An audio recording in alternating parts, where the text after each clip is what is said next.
Welcome back to another episode of the Casey Campbell podcast. Casey Campbell with you, of course, and we are pleased to be joined by Cliff Daniels, the crew chief of the number 5 Chevrolet for Kyle Larson and Hendrick Motorsports. Cliff, thanks for coming on. Hey, it's great to be here. Thanks for having me. Appreciate it. Well, I know you just got done with an interview with SiriusXM and Thurby Lang, and you were probably talking about what NASCAR announced just an hour ago with the format with the Bristol Dirt Race, coming up in a few months, or actually a few weeks, I should say. What is your overall thing about that? Are you still trying to figure out what all that is with the no pit stops and stuff? Yeah, we sure are. I mean, there's as NASCAR is going through the kind of the outline and the format of what the race is going to be and how the teams are going to operate, there's been many questions that have come up, and they've done a nice job of trying to answer those for us. But of course, a lot of information out there is still kind of yet to be known. A few details of what it's going to be for the cars getting through tech and how the teams are going to operate. And to your point, the race format is going to change without having live pit stops. So it's going to be different for sure, but we're looking forward to it. So I know that you're working with a new driver this year with Kyle, and of course you've worked with Jimmy the past 2 years. What's it been like to, transition from Jimmy to Kyle? It's been it's been really cool in a lot of ways because I feel so fortunate to have worked with a 7-time champ, one of the greatest ever to sit in a stock car, a NASCAR race car with Jimmy. And then with Kyle, his dirt experience and his record in all things motorsports really speaks for itself. And he's an amazing talent, an amazing driver. So to have the chance to work with both of them is really cool. And the common denominator, much like any great athlete or any great competitor, these guys take their craft so seriously. Jimmy had his own, kind of unique way that he would prepare for a race, and there was certain information that he wanted to see.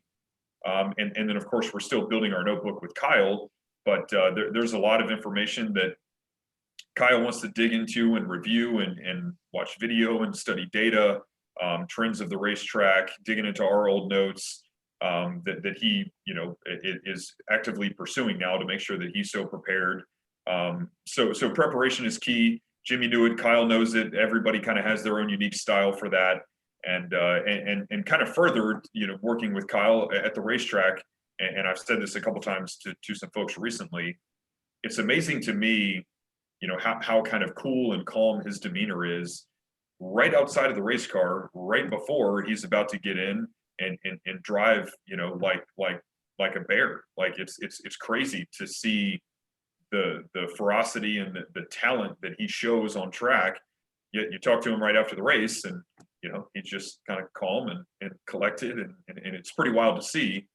Typically you would think of a really fierce competitor with having this big and intense personality, and Kyle's so humble and so cool about what he does, and then to see him drive on track, it's really cool to be a part of. Of course, with everything that's going on, with last season and this season with pit crews and stuff, and what are you telling them? What's it like working with the group of guys, and what do you tell them, with all this COVID stuff going on? What's the biggest thing that you've told them about, kind of staying safe on pit road and all that stuff? Yeah, there's a big piece of it that's staying safe and making sure we have our masks on and we are socially distant at the racetrack. But then also the piece away from it, right? We're all doing the best we can to live our lives and the way the last year has been. Making sure that everyone adheres to the proper protocols with just your daily routine, whether it's at work or at home or away or wherever it is, and really for us in a competitive environment, your livelihood to some degree is kind of at stake, right? If we have our team get infected with the virus and it takes down 5 or 6 people and we go have a bad race because of that, and it could have playoff implications, like that's a big deal, right? And we have our company, our team, our partners and sponsors that we have to look out for and make sure that we compete at a high level every week. So fortunately, all the guys on our team, have understood that very well from the start. They understand the pressure of performing and to make sure that we're there to perform, right? And that we're staying safe. So fortunately, it's not really been an issue or a thing that we've had to address with the team. everyone knows that it's what we need to do, and we make sure to go perform at a high level. All right, we're going to Vegas this weekend. Of course, you ran well in that first race last year with Jimmy. What do you have some notes that you can share with? I know it's two different drivers, but do you have some notes that you have from that race? You know, heading into this weekend. Yeah, we do, and kind of parallel to the notes that we had with our team last year with Jimmy, we had some teammates that ran really well in Vegas as well.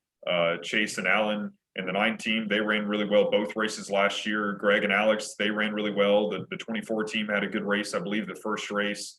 So the Hendrick cars have been kind of in contention for a little while in Vegas. So from our own notes and from notes of our teammates, we've got a lot to pull from, and we've certainly been studying those really hard, and Kyle's been doing his homework. So I think we're really prepared. What's the chemistry like between you and Kyle? What was it like when, I know you've met him several times throughout the offseason trying to plan all this out, but what was it like knowing that you were going to work with Kyle?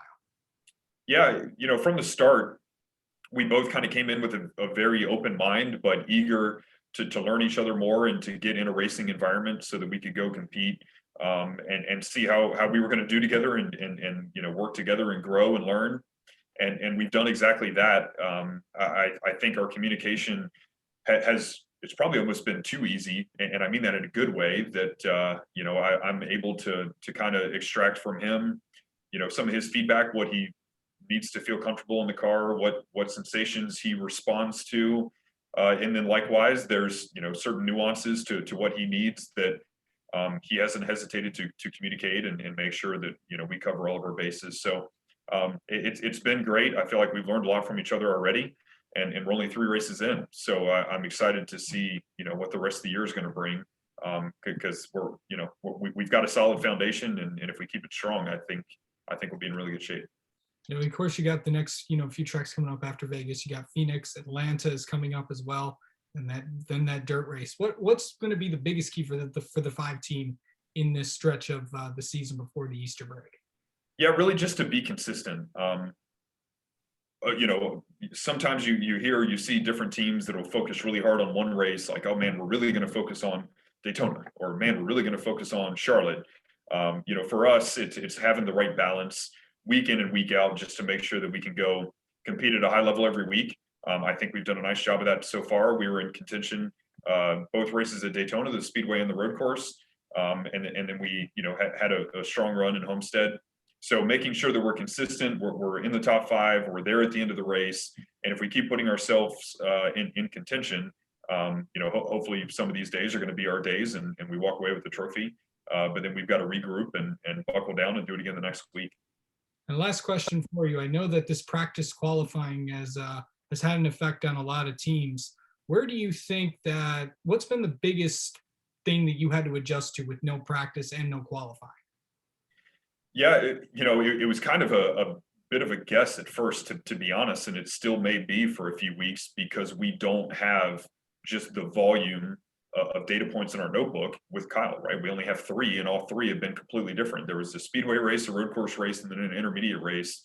So it's a bit of a guess to go back and look at our own notebook, compare that to our teammates, try to understand which of our teammates has a closer driving style to Kyle, and how to apply certain characteristics of a car setup that's going to suit Kyle better than maybe some others, and identify those trends. So without practice and without having a big number of data points that we can pull from right away, I hate to say it is a little bit of a guess, but we're fortunate to have the resources, the company at Hendrick Motorsports, the people that we have at Hendrick Motorsports, all of our teammates that we can pull from to make a good best guess and have an educated decision behind what we're bringing to the racetrack, and it's paid off pretty well so far. Every week is different, so hopefully we can keep it going.